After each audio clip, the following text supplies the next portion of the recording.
सम्माननीय सभामुख महोदय, समयका लागि धन्यवाद। सम्मान्य सभामुख महोदय, प्रतिनिधि सभाको चालु अधिवेशनको हालसम्म भएका बैठकहरूमा माननीय सदस्यज्यूहरूले उठाउनु भएका गृह मन्त्रालयसँग सम्बन्धित विषयमा जवाब दिन सम्मानित सदनमा उपस्थित भएको छु।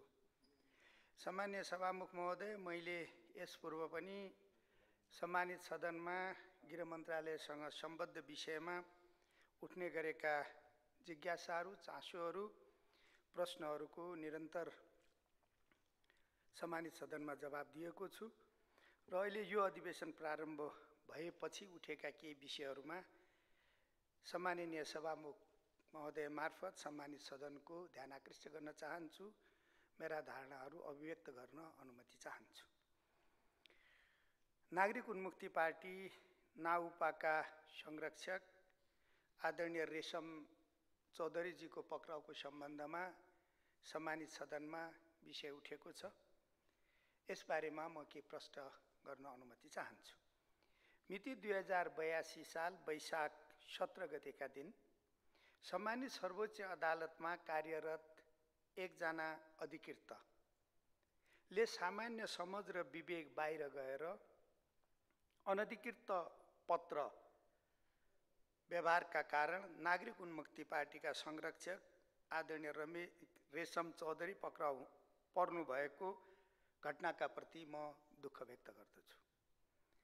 उक्त घटनाको सन्दर्भमा प्रहरी महानिरीक्षकले मलाई जानकारी गराए अनुसार सो दिन सर्वोच्च अदालतको चलानी संख्या 19,277 मिति 2082-1-17 उल्लेख भएको पत्र लिएर सम्मानित सर्वोच्च अदालतका शाखा अधिकृत महिमान सिंह विष्ट प्रहरी प्रधान कार्यालय पुगे।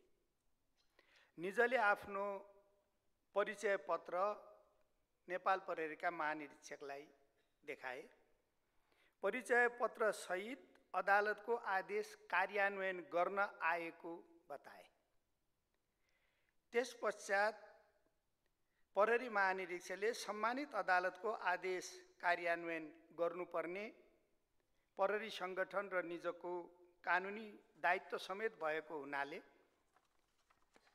उहाँले यो विषयलाई प्रहरी परिसर काठमाडौँमा पठाए। सोको आधारमा प्रहरी परिसर काठमाडौँको टोलीले उहाँलाई नियन्त्रणमा लिई कारागार कार्यालय दिल्ली बजारमा बुझाएको हो। घटनाका बारेमा प्रहरी महानिरीक्षकबाट मैले जानकारी प्राप्त गर्ने बित्तिकै मैले सम्मानित सर्वोच्च अदालतका रजिस्ट्रारलाई फोन गरी विषयवस्तुका बारेमा त्यो पत्राचारका बारेमा सोधपुछ गरेको छु। सुरुमा सम्मानित सर्वोच्च अदालतका रजिस्ट्रारले यो विषयका बारेमा अनभिज्ञता प्रकट गर्दै थप विषय बुझेर खबर गर्ने बताउनु भयो। पछि उहाँले उक्त पत्र अदालतको आधिकारिक नभएको र अदालतबाट थप छानबिन भइरहेको जानकारी गराउनु भएको थियो। केही समय पश्चात सम्मानित सर्वोच्च अदालतबाट विज्ञप्ति मार्फत उक्त पत्र आधिकारिक नभएको बेहोरा जानकारी गराइएको र कारागार कार्यालय दिल्ली बजारलाई समेत लेखी पठाए अनुसार रेशम चौधरीजी तत्काल रिहाब हुनुभएको हो। अनधिकृत रूपमा पत्र लेख्ने सर्वोच्च अदालतका शाखा अधिकृत महिमान सिंह विष्टलाई जिल्ला प्रहरी परिसर काठमाडौँले तत्काल पक्राउ गरी झुट्टा जानकारी दिन नहुने, आदेशको अवज्ञा गर्न नहुने र कृत्य गर्न नहुने समेतका मुद्दा शीर्षकहरूमा सम्मानित अदालतबाट म्याद लिई अनुसन्धान भइरहेको छ। यसअघि सम्मानित अदालतबाट हुने गरेको पत्राचारलाई प्रहरी प्रशासनले तत्काल कार्यान्वयन गरे झैं यस घटनामा पनि सही नियतले कानुनको कार्यान्वयन गर्ने मनसाय बाहेक कुनै पूर्वाग्रह नरहेको सम्मानित सदन समक्ष अनुरोध गर्न चाहन्छु। भविष्यमा यस्ता घटना नदोहोरिनेतर्फ सबैलाई सचक र सचेत बनाएको बेहोरा समेत म सम्मानित सदनमा निवेदन गर्दछु। यस घटनाले आदरणीय रेशम चौधरीजी, उहाँको परिवारजन र साथीहरूलाई जुन असहजता भयो, जुन पीडा भयो, दुःख भयो, त्यसका लागि म पुनः एकपटक सम्मानित सदन समक्ष दुःख व्यक्त गर्न चाहन्छु। सम्मान्य सभामुख महोदय, मिति 2081 चैत्र 15 गतेका दिनमा काठमाडौँको तीनकुने क्षेत्रमा भएको घटनाका सम्बन्धमा केही विषयहरू उठेका छन्। मिति 2081 चैत्र 15 गतेका दिन काठमाडौँको तीनकुने क्षेत्रमा पूर्व राजाका समर्थकहरूबाट आयोजना गरिएको प्रदर्शनका क्रममा भएको विध्वंसात्मक घटनालाई सरकारले अत्यन्त गम्भीरतापूर्वक लिएको छ। यस विषयमा मैले तत्काल सम्मानित सदनमा विषयवस्तु प्रस्तुत गर्ने समय नरहेको, सम्मानित सदन अधिवेशनको अन्त्यतर्फ रहेको हुनाले प्रतिनिधि सभाका सम्मानित र सम्बन्धित समितिहरूमा मैले सरकारको धारणा, गृह मन्त्रालयको धारणा, मेरो धारणा राखिसकेको बेहोरा म सम्माननीय सभामुख मार्फत सम्मानित सदनमा अनुरोध गर्न चाहन्छु। यस घटनाका सम्बन्धमा अधिकार प्राप्त निकायबाट अनुसन्धान भइरहेको, घटनामा संलग्नहरूलाई नियन्त्रणमा लिई बिना कुनै पूर्वाग्रह आवश्यक अनुसन्धान र अभियोजनको कार्य भइरहेको बेहोरा समेत अनुरोध गर्न चाहन्छु। यो घटना विध्वंसात्मक थियो, संविधान विरोधी थियो, अहिलेको व्यवस्थाका विरुद्धमा थियो भन्ने विषय मैले पहिले नै निवेदन गरिसकेको बेहोरा अनुरोध गर्न चाहन्छु। संविधान र व्यवस्था विरोधी अराजक गतिविधिलाई कानुनको दायरामा ल्याई नागरिकमा सुरक्षाको प्रत्याभूति दिलाउने र संघीय लोकतान्त्रिक गणतन्त्रात्मक अधिकारको निर्बाध उपयोग गर्न पाउने वातावरण निर्माण गर्ने कुरामा सरकार प्रतिबद्ध रहेको छ। सम्मान्य सभामुख महोदय, वर्तमान संविधान र संविधानबाट निश्चित गरिएका संविधान प्रदत्त नेपाली जनताले, हाम्रा पूर्वजले धेरै ठुलो त्याग, तपस्या र बलिदानबाट प्राप्त गरेको र अहिलेको पुस्ताले आफ्नो अभूतपूर्व लगानी गरेर प्राप्त गरेको यो संविधान र यो संविधानले प्रदान गरेको, निश्चित गरिएको संघीय लोकतान्त्रिक गणतन्त्रात्मक शासन व्यवस्थाका विरुद्धमा कुनै पनि खालको गतिविधि नगर्न म अनुरोध गर्न चाहन्छु। संविधानका विरुद्धमा, संघीय लोकतान्त्रिक गणतन्त्रात्मक व्यवस्थाका विरुद्धमा हुने कुनै पनि गतिविधिहरू, क्रियाकलापहरू सह्य हुने छैनन्। म सरकारका तर्फबाट यो निवेदन गर्न चाहन्छु।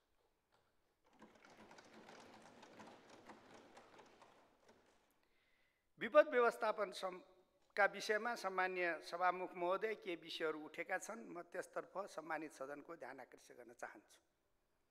2079 साल कार्तिक 23 गते डोटी, 2080 साल असोज 16 गते बझाङमा गएको भूकम्प र मिति 2080 कार्तिक 17 गते राति जाजरकोट केन्द्र बिन्दु भई गएको भूकम्पबाट भएको ठूलो जनधनको क्षतिको राहत र पुनर्स्थापनका कार्यहरू पछिल्लो दिनमा प्राथमिकताका साथ तीव्रता दिइएको छ। प्रभावित जिल्लाहरूमा अस्थायी आवास निर्माणका लागि जाजरकोटमा रु 1,91,91,75,000, रुकुम पश्चिममा रु 1,61,61,22,00,000, सल्यानमा रु 7 करोड, बाजुरामा रु 10,50,00,000 र बझाङमा रु 25 करोड, जुम्लामा 1,75,000 गरी हालसम्म जम्मा 3,95,65,50,00,000 रकम उपलब्ध गराइएको र अन्य जिल्लाहरूमा पनि क्षतिको अवस्था अनुसार रकम उपलब्ध गराइसकिएको बेहोरा म निवेदन गर्न चाहन्छु। प्रभावित जिल्लाहरूमा विस्तृत क्षति आकलनको कार्य अगाडि बढेको छ। हालसम्म जम्मा 37,938 घरको विस्तृत क्षति आकलन सम्पन्न भएको छ। प्रभावितहरूलाई राज्यका तर्फबाट उपलब्ध गराइने सेवा सुविधा उपलब्ध गराइएको बेहोरा म अनुरोध गर्न चाहन्छु। बाँकीको छिट्टै सम्पन्न गर्ने प्रक्रिया अगाडि बढाइएको छ। यसैगरी डोटी केन्द्रबिन्दु भई गएको भूकम्पका कारण क्षति भएका 9,681, डडेलधुरामा 85, डोटीमा 1,365, बझाङमा 1,740, अछाममा 441 घरधुरीको विस्तृत क्षति आकलन सम्पन्न भइसकेकोमा 1856 जनासँग सम्झौता भइसकेको अवस्था छ भने छुट भएका 13,576 घरधुरीको विस्तृत क्षति आकलन गर्नका लागि सुदूरपश्चिम विश्वविद्यालयसँग प्रस्ताव माग भई सम्झौता प्रक्रिया अगाडि बढेको छ। मिति 2081 असोज 10 गतेदेखि 13 गतेसम्मको मनसुनका कारण क्षति भएका निजी आवासको सम्बन्धमा सङ्कटग्रस्त क्षेत्र घोषणा भएका 20 जिल्लाका 6,256 घरधुरी अस्थायी आवासका लागि लाभग्राही कायम भएका छन्, जसमध्ये 5,861 लाभग्राहीसँग सम्झौता भई 3,755 जनाले पहिलो किस्ता बापतको अस्थायी आवासको रकम रु 9,38,75,000 पाइसकेको अवस्था छ। काभ्रे जिल्लामा 549 घरधुरी विस्तृत क्षति आकलन सम्पन्न भइसकेको छ भने बाँकी घरधुरीका राष्ट्रिय विपद जोखिम न्यूनीकरण तथा व्यवस्थापन प्राधिकरणबाट 2 दिने तालिम प्रदान गरी प्राविधिक खटाउने तयारी भएको छ। सम्माननीय सभामुख महोदय, वर्षाका कारण हुन सक्ने सम्भावित जोखिमको विषयमा सरकार संवेदनशील रहेको छ। वर्षाका कारण हुन सक्ने सम्भावित क्षति कम हुने गरी सबै जिल्लामा यस सम्बन्धी पूर्व तयारी तथा प्रतिकार्य योजना बनाई कार्य गरिएको छ। विपदका घटना घटेमा तालिम प्राप्त जनशक्ति परिचालन गर्ने र जनशक्तिको सुरक्षासहित उपलब्ध यन्त्र उपकरणको अधिकतम परिचालन गर्ने गरी तयारी व्यवस्था मिलाइएको छ। देशका विभिन्न जिल्लामा भएका आगलागी, सडक दुर्घटनाका बारेमा माननीय ज्यूहरूले चासो व्यक्त गर्नुभएको छ। ती घटनाहरूमा सुरक्षा निकायले उपलब्ध स्रोत र साधनको सीमाभित्र रहेर यी घटनाहरूको व्यवस्थापन गर्ने, नियमानुसारको राहत उपलब्ध गराउने र आवश्यकता अनुसारको थप अनुसन्धान गर्ने कार्य गरिएको छ। सम्माननीय सभामुख महोदय, सीता जयन्तीका अवसरमा सार्वजनिक बिदा सम्बन्धमा पनि यहाँ विषयवस्तु मान्य सदस्यहरूबाट उठेको छ। हामी सबैले आदर गर्ने जगतजननी सीताको जन्म जयन्ती अत्यन्त महत्त्वपूर्ण पर्व हो। नेपाल सरकारले सबै जात जाति, धर्म, संस्कृति र परम्परालाई सम्मान र सम्वर्धन गरिरहेको छ।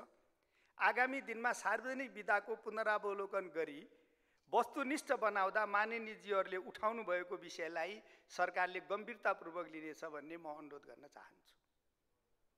चितवनको बजार अनुगमनका सम्बन्धमा माननीय सदस्यज्यूहरूबाट केही विषय उठेको छ। जिल्ला प्रशासन कार्यालयबाट बजार अनुगमनमा अन्य सरोकारवाला निकायसहित संयुक्त टोली खटिने र सो टोलीको प्रतिवेदनका आधारमा थप कागजात माग गर्नुपर्ने आवश्यकता देखिएकोमा मात्र सम्बन्धितलाई कार्यालयमा बोलाइने बेहोरा अनुरोध गर्दछु। कुनै मौखिक वा लिखित गुनासाहरू आएमा कार्यालयबाट सम्पर्क गरी सम्बन्धित पक्षलाई बुझ्ने कार्य हुने गरेको भए तापनि अन्य गलत कार्य भएको प्रारम्भिक जाँचबुझबाट पाइएको छैन।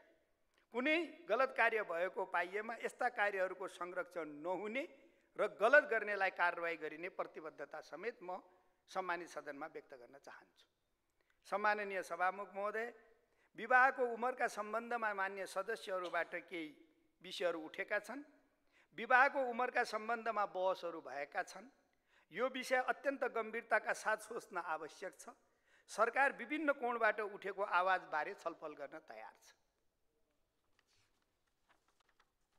सम्माननीय सभामुख महोदय, नागरिकता समस्याको सम्बन्धमा विषयहरू उठेका छन्। नागरिकता समस्या समाधान गर्न नागरिकता पाउनुपर्ने व्यक्ति नछुटुन् र नपाउनु पर्ने व्यक्तिले नपाउन् भन्ने मनसायका साथ नागरिकता ऐन दोस्रो संशोधन विधेयक सम्मानित सदनमा पेश भएको छ।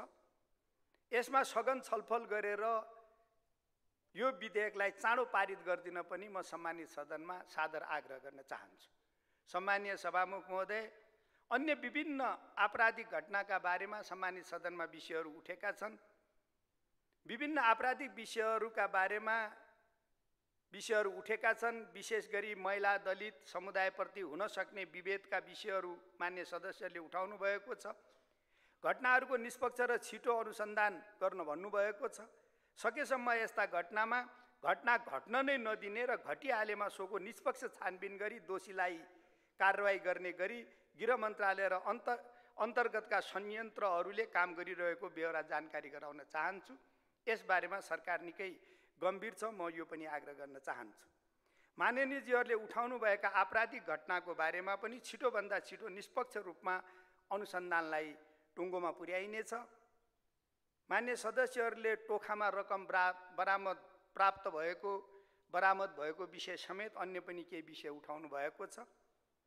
टोखामा जुन गैर कानुनी रकम प्राप्त भयो, वास्तवमा नेपालमा यति ठुलो सङ्ख्यामा गैर कानुनी रकम यसरी प्राप्त भएको विरलै घटनाहरू छन्। यसले जुन तस्करीको चेन थियो त्यो चेनलाई ब्रेक गर्ने काम भएको छ र यस्ता खालका कुनै पनि अपराधजन्य र तस्करीपूर्ण घटनामा सरकार अत्यन्त गम्भीरतापूर्वक सचेतनापूर्वक कारबाही गर्ने र अपराधजन्य घटनाहरूका बारेमा आवश्यक अनुसन्धान छानबिन गरेर कानुनी कारबाही गर्नका लागि दृढ सङ्कल्पित छ, प्रतिबद्ध छ। म यो पनि अनुरोध गर्न चाहन्छु।